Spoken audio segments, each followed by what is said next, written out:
Pai do Senhor, amada igreja. Amém. Felicidade de poder estar aqui mais uma vez nesse dia. Glória a Deus por isso. Aqui, meus irmãos. Eu amo essa caminha de oração. Maravilhoso, cara. E tudo que foi falado aqui nesta noite, eu fui levado lá para 2 Coríntios 12. 2 Coríntios, capítulo 12.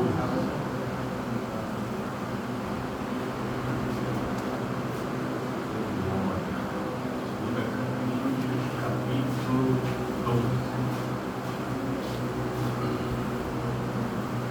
Foi falado aqui sobre dificuldades, né? Mesmo perseguição do chamado. É uma infinidade do que foi falado aqui me levou para esse texto aqui. E podemos ver até aqui no final, falarei da visão celestial, está tudo aqui.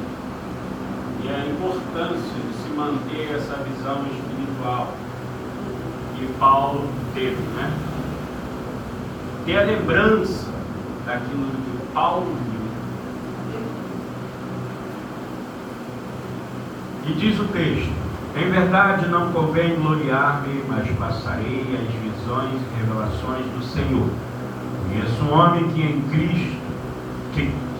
Cristo há 14 anos, se no corpo, não sei, se fora do corpo, não sei, Deus o sabe. Foi arrebatado até o terceiro céu.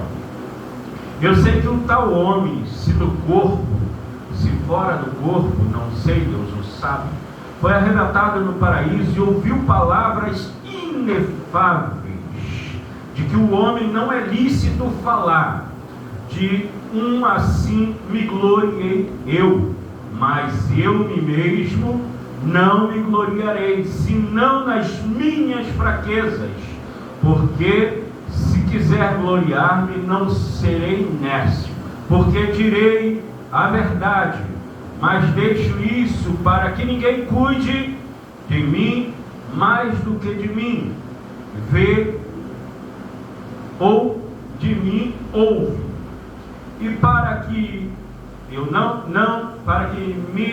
me exaltasse pela excelência das revelações, foi-me dado um espinho na carne, a saber, um mensageiro de Satanás, para me esbofetear, a fim de que não me exaltasse, acerca do qual 3 vezes orei ao Senhor para que se desviasse de mim, e disse-me: a minha graça te basta, porque o meu poder te aperfeiçoa na fraqueza. De boa vontade, pois, me gloriei nas minhas fraquezas, para que em mim habite o poder de Cristo. Pelo que sinto prazer nas fraquezas, nas injúrias, nas necessidades, nas perseguições, nas angústias, por amor de Cristo, porque quando estou fraco, então estou. Glória a Deus, podemos glorificar ao Senhor, dando uma salva de palmas para Ele.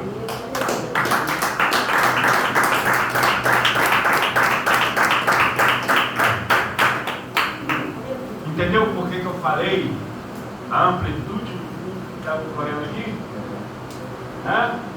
Veja o finalzinho ali vai falando das angústias, nas perseguições, tudo, mas contudo, Paulo aqui, ele está falando na terceira pessoa, como se não fosse ele que estivesse vivido aquilo ali. Ele fala na terceira pessoa, mas tem um entendimento porque precisamos ir lá atrás, na historicidade, o foco fundamental no passado, e entender o porquê que Paulo fala dessa forma. Na igreja de Coríntios, ou seja, o 2 Coríntios, na verdade, ele quer dizer o 1 Coríntios. Aqui está numa forma aqui, que ficou como o 2, mas ele, na verdade, é o 1 Coríntios. 1 Coríntios é o 2 e o 2 é o 1. Mas está aqui na ordem, ficou. Não tem problema. Todas as palavras aqui vai ter a função de mesma forma. E agora Paulo aqui está mencionando esse trecho aqui pelo fato de que ele era muito perseguido, pela qual a própria igreja que ele fundou, ele era muito perseguido, enfrentava falsos profetas. E aqui o que ele está relatando aqui nada mais é porque esses falsos profetas, eles se engrandeciam, eles falavam de si, se jactavam, se enchiam de tudo, mas era o que? Falso profeta. Aí ele entra dizendo essas palavras que estão aqui, como na terceira pessoa, e já informando que não era ele. Na transmissão da palavra dele com eles lá, que não era ele. Mas na decorrência a gente vê claramente que era ele. Mas ele não se gloriava nas coisas que ele tinha visto, nas coisas que ele fazia. Para ele era uma honra servir a Deus, servir o Senhor Jesus, pelo Deus chamado. Ele não era aquele que talvez olhasse para o espelho, o reflexo da água, e dissesse quão grande é tu, ou cantasse esse louvor, quão grande é tu. Ele sempre exaltava o Senhor, exaltava o nosso Deus. Nunca se via resquício de Paulo se jactar. Aí aqui tem uns que até que confundem, que Paulo aqui está se jactando mais não. Era uma revelação de que as revelações que ele tinha do céu e verdadeiramente era para quebrar os falsos profetas. E a gente também pode, na palavra, quebrar os falsos profetas. E essa sabedoria de Paulo é interessante, que foi crescendo cada vez mais, porque houve uma entrega, né? Sabemos que no começo dele, ele era alguém que perseguia o povo de Deus, sendo ele um romano, um fariseu. Aí vai entender, o fariseu que eles acreditavam, eles não acreditavam em Cristo Jesus, eles acreditavam em Deus, faziam até as coisas certas, mas não acreditavam na ressurreição, na cura, milagre, como nós acreditamos. E quantas vezes foram vistos por eles lá e mesmo assim não acreditou. Feito os judeus está ali, está vendo a maravilha da excelência de Deus na vida de Jesus, e eles nada aceitaram. Por isso que Jesus vai dizer: eu vim para os judeus, mas vim para os judeus, mas vim para vocês. A própria casa dele foi falar aqui, algo assim semelhante, né? Deveras inimigos seja da minha própria família. Mateus 10:36, parecia que ele estava até falando isso aí, entre aspas, assim, no escurozinho, porque a própria família deles, que era um judeu, até ali ninguém aceitou. E agora, Paulo está mencionando aqui esse fato de que tudo isso aconteceu com ele, né? E ele está nessa excelência aqui, que quando ele chega, ele aplica essa verdade para ele.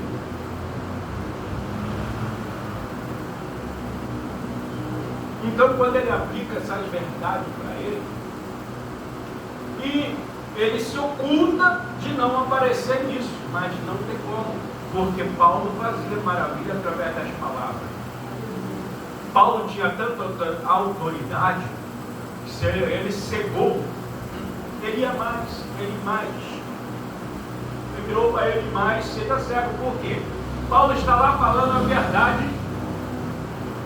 Aí veio o outro tirar aquelas verdades que Paulo estava falando. O preconsul, acho que Paulo Sérgio. Paulo estava amaldiçoado. Ele tinha autoridade para fazer isso, mas estava mexendo aonde? Nas coisas certas do Senhor. Quando se está mexendo nas coisas certas do Senhor, fala a verdade. Aponta mesmo. Não, aqui é o certo, aí é o errado. Isso é falso profeta. O que é a verdade é a verdade. E não passa disso. E agora, Paulo vem na decorrência de tudo isso que passou, Ele vem falando aqui mesmo no versículo 11, do capítulo 11. Não repara não que minha garganta hoje está um Deus nos ajude, tá? No capítulo 11, ele vem relatando ali todo o sofrimento da vida dele. Todo o sofrimento desse capítulo do 2 Coríntios. Ele vem relatando ali diversas situações que ele passou. Entende? Hoje não passamos aqui, mas tem certos lá fora que passam certas situações dificultosas. Nós aqui temos a oportunidade de levar o Evangelho tranquilo. Ainda temos essa oportunidade. Será que podemos segurar essa onda? Não, a gente tem que expandir o nome do Evangelho. Porque o nosso trabalho não é só interno. Paulo na sinagoga ou não, ele fazia um trabalho dele. Ele não deixava de aplicar a liberdade do Cristo Jesus, né? Perseguição em cima de perseguição. E ele vem relatando aqui: pois sofredores, se alguém põe em servição, sem que vos demore. Se alguém vos apanha, alguém se exalta, alguém se fere o rosto, envergonhado digo: não são hebreus, israelitas, também são os descendentes, ministros de Cristo, fala como mim. E ele vem relatando do versículo 23 do capítulo 11 sobre todos os açoites, prisões, né? Entregue à morte. Quantas batatas ele tomou? 40 por 1, ou seja, 39 poderia ser feito, 40 não podia ser dado. Ninguém, porque eram um chicote, Azorraque, que tinha 7 fios, e na ponta dele tinha objeto pérfuro cortante. Então, quando aquilo batia, se chegasse a 40, talvez as pessoas não resistiam. Está vendo como é que eu gás? Tudo. Sabia que 40 poderia até matar, mas era para judiar.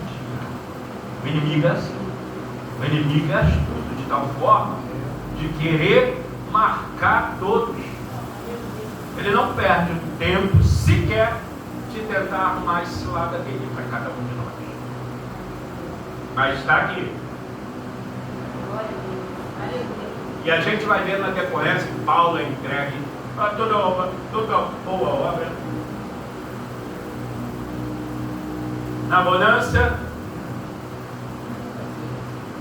na escassez, e ele se mantinha firmemente. Sabe qual é o exemplo para nós? Se ele passou por aquela época de dificuldade, nós também não passamos. Jesus nos mostrou isso. Que até ele mesmo passou dificuldade na mão de quem não deveria, que deveria ter aceitado ele. Nós hoje, quem sabe, se a gente vivesse naquela época, um de nós não estaria, glória a Deus, que eu estou vendo o meu Salvador. Eles lá, não, eles não glorificavam a Deus de ver o próprio Salvador dele. Paulo teve um encontro, depois da ascensão de Jesus, ele vem ter esse encontro. Diante a esse tombo que ele toma, provavelmente ele, pegando a carta, foi atrás dos cavalos, tomou um tombo do cavalo. Acredita-se por aí. E quando ele está a caminho, o Senhor Jesus se encontra com ele. E aí veio essa tonalidade, toda essa gama de entendimento que a gente tem hoje, 75% do Evangelho feito por ele. Imagina quanto esse homem trabalhou dia a dia. Exemplo para cada um de nós. Ah, mas não vai falar de Jesus? Estou falando Jesus que ele representou nessa terra. E que cada um de nós devemos representar ele. Seja na bonança, ou seja na escassez. Na perseguição, na injúria, é glorificar o Senhor. Paulo agora está falando um detalhe incrível. Quando ele fala aqui para que ninguém cuide de mim mais do que de mim, que vê ou em mim ouve. Paulo está dizendo, o que eu falei, não vou falar nada mais, nada menos. Porque eles poderiam levar isso como agravo para a vida de Paulo mais ainda. E Paulo ali está expondo isso para aqui, ó. É isso que eu falei, é isso que eu vi. Ele estava enfatizando para que aquilo ali não fosse o contrário. Enquanto se a gente falar alguma coisa, pregar alguma coisa, a gente vai levar ao contrário do outro. Não é assim? É assim, de mesma forma. E Paulo teve esse cuidado aqui. Aí, ele vem falar aqui sobre a excelência do poder de Deus, a graça. Paulo aqui, e para que não me exaltasse na excelência das revelações, foi-me dado um espinho na carne, a saber, o mensageiro de Satanás para me esbofetear. Quando ele fala isso, mensageiro de Satanás, talvez ele não tinha noção de que o próprio Deus é quem enviou para aquele aqui. Doloroso isso, não é? Doloroso. Por que que Paulo está fazendo uma alusão sobre o espinho na carne? Quem lembra lá no começo, onde Adão e Eva se perderam do caminho de retidão, teve que sair da presença do Senhor, expulso, e agora Deus, com o seu coração triste, crescerás espinhos e abrolhos. Ele está fazendo uma menção aqui lá no começo. Ele está fazendo uma menção de um texto que é Juízes 8:7, onde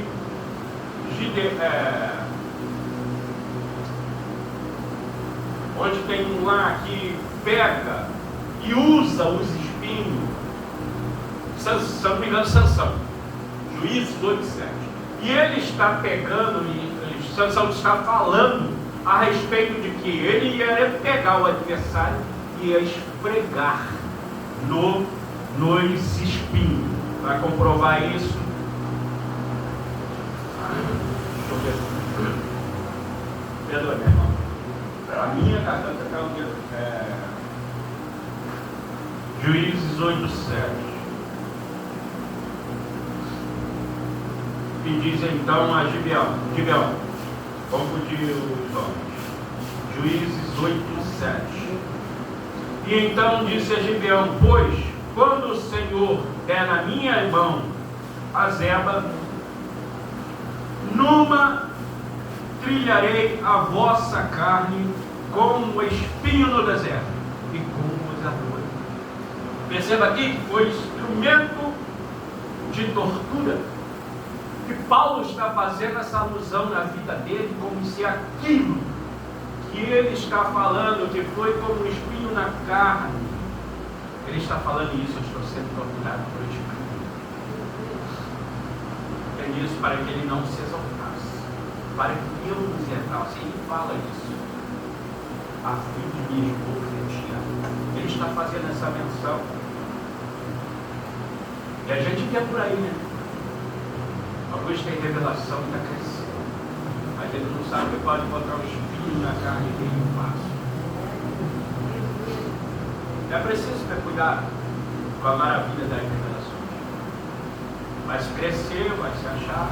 Paulo nem se achou, mas Paulo tinha muita revelação na vida dele, muito poder na vida dele, porque ele era separado. Ele se separou de uma tal forma, olhou o amor de Deus completamente, que se entregou totalmente à obra do Senhor. Mas de tudo, com todo esse caminho que ele teve, podemos observar claramente que esse espinho não soltou da vida dele. Esse espinho permaneceu na vida dele. Eu acredito que esse espinho possa ter sido uma cegueira. Porque quando ele chega lá de Antioquia da Síria, ele já está doente, lá na Galácia. Ele já está doente, ele passava de um vale, que muitas das vezes, aquele vale existiam focos de malária naquela época. Então ele pode ter pego essa doença e chegou lá com um problema de sequeira. As doenças dele, quando ele chega em Antioquia, fazia obra. E também podemos observar claramente que Paulo, ele tem Tércio como ajudante para escrever os escritores, tem Lucas e tem outros cooperadores com ele na obra, escrevendo. Então, nisso, dá uma percepção que pode ser uma cegueira na vida dele. Mas isso não seria um espinho na carne? Não seria horrível? Nós que enxergamos, não seria? Então está aí o perigo de nós nos jactar de um perseguidor passou a ser perseguido. Perigo, né? Então a gente pode ver o mantimento dele foi totalmente Jesus, foi totalmente dele. Ele se entregou totalmente e podemos observar que o Senhor cuidava dele o tempo todo. Como cuida de cada um de nós que se entregarmos a fim que a fundo na obra do Senhor. Ele vai cuidar também. Só precisamos ir adiante em toda dificuldade, com fraqueza, com dores, né? Com perseguições, e nos manter firmes. Não olha para um lado, não olha para o outro, e vamos nos mantendo, porque Paulo teve uma visão maravilhosa. Isso aqui me revela que as coisas inefáveis que ele não podia falar, ele viu algo maravilhoso. Ele teve a visão celestial. Tem isso aqui? João também viu. Então isso me alegra meu coração de tudo que eu passar na presença de Deus. Eu estarei com o coração alegre, porque no final eu sei que tem honraria para mim, que tem uma coroa para mim e para você. Então vamos suportar isso. Podendo observar, meus irmãos, que Paulo viu essa excelência que foi apresentada a ele. João descreve lá, detalhadamente, mas antes que chegamos lá, temos obra para fazer. Ainda tem obra para fazer. O inimigo tenta fechar a porta, o inimigo tenta parar você, também tenta a mim, mas não consegue, porque só para se a gente quiser. Se a gente fraquejar e não dobrar mais o joelho, não buscar na madrugada, não buscar em oração, aí ele vence. Agora dizer que fecha a igreja, fecha não. Satanás nenhum tem poder, porque ele tentou destruir a igreja no passado, a igreja está até hoje. Há mais de 2000 anos. Historicidade, a historicidade aqui, completa em Atos. Para ver a dificuldade que todo mundo passava, mas a igreja foi prosseguindo. E chegou até nós hoje. Acaba? Fecha? Não fecha. Só fecha se quiser. Só para se quiser. Mas tem algo de maravilhoso para mim e para você à espera. Glória a Deus por isso.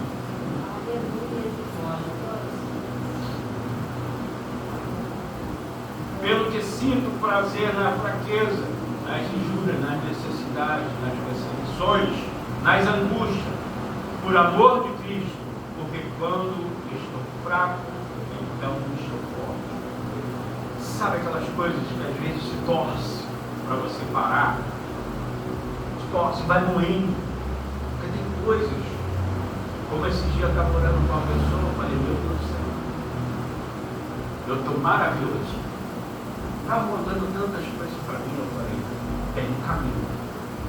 Você está na obediência, fui relatando os caminhos da obediência. Quando saiu da minha frente, eu vi que já estava mais fortalecido. Mas tinha coisas na vida dessa pessoa que moía. Eu falei, você precisa largar isso aqui. Porque tem fatos, acontecimentos na nossa vida que vão nos moer para tentar nos parar. Existe muita coisa. Perseguição, opressão. É mesmo dentro da família. Infelizmente, Jesus nos adverte que isso deverá os inimigos seja da própria família. Normal. É um alerta para a gente. Já antes deveria vir paz, não veio nem para Jesus, da própria família. Entende? Agora, Paulo, toda a dificuldade, está com essa excelência, nos mostrando com tudo que ele passou, ele jamais desistiu. Ele perseverou, combateu o bom combate, manteve a sua fé, para que, naquele grande dia, o seu coroamento chegasse, o meu coroamento chegasse, o nosso coroamento chegasse. Porque está marcado. A gente não sabe qual dia, qual hora, qual tempo, mas está marcado. Mas é preciso nos manter os salvos perseverantes. Quando Jesus traz para dentro do abismo, ele quer que nos mantenhamos os salvos perseverantes, aguardando a sua chegada. Aleluia, como uma noiva adornada aguarda o seu noivo. É assim que ele deseja de cada um de nós. E sendo assim, podemos observar que a graça é o poder extraordinário de Deus que foi nos concedido essa maravilha, onde toda dificuldade, toda prova que passamos, ainda temos que olhar para o futuro que será mais brilhante, porque aqui é só guerra, só peleja, só luta, desordem, coisas que a gente vê lá no mundo lá fora não nos agrada mais, não faz parte do nosso coração. E isso nos atinge também, se deixar. Quantas vezes a gente falamos algo de bom para alguém, é da parte do Senhor, e aquele coração está duro, e a gente vai lá, ó, às vezes, aí a gente vê aquela pessoa na pior e cada vez pior, porque a gente sabe que a opressora está lá trabalhando para destruir aquela vida e aquela pessoa não se importa. E vejo isso aqui na vida de Paulo, toda a opressão na vida dele, os falsos, porque são falsos, oprimindo a vida dele, ele jamais largou o propósito de Deus na vida dele. E isso é um grande exemplo, como eu falei no começo, isso é um grande exemplo para cada um de nós. Eu não digo Jesus é o nosso Rei, nosso Salvador. Jesus era o celestial que desceu. Eu estou dizendo homem, guardou a sua fé. Estou dizendo homem, parte de homem, que conseguiu viver representando Jesus aqui na terra e de uma forma extraordinária, sendo usado por Deus. No exemplo de cada um de nós, sendo um homem, para mim é. Não que ele seja mais que Jesus, mas com parte humana. É um grande exemplo de perseverança, guardando o corpo do Pai. Foi assim, no final de sua vida, com tudo que ele fez, essa maravilha, ele foi abandonado pelos melhores amigos, como eu e você também pode ser. Jesus foi para a cruz sozinho. Muitos até lá estavam mais as mulheres. As mulheres são perseverantes. Estava lá. Até na hora do fundo da ressuscitamento. As mulheres estavam lá. E a gente vê a maravilha que são as guerreiras. Porque não tem medo da morte. Eu morrer aqui, como Paulo disse, glória a Deus por isso. Eu agradeço a oportunidade de Deus possa estar abençoando.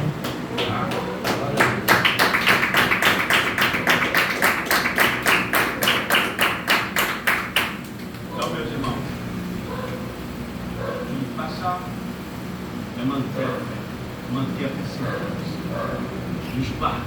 esbarrando a cada dia. E a tentativa não parou e nem para.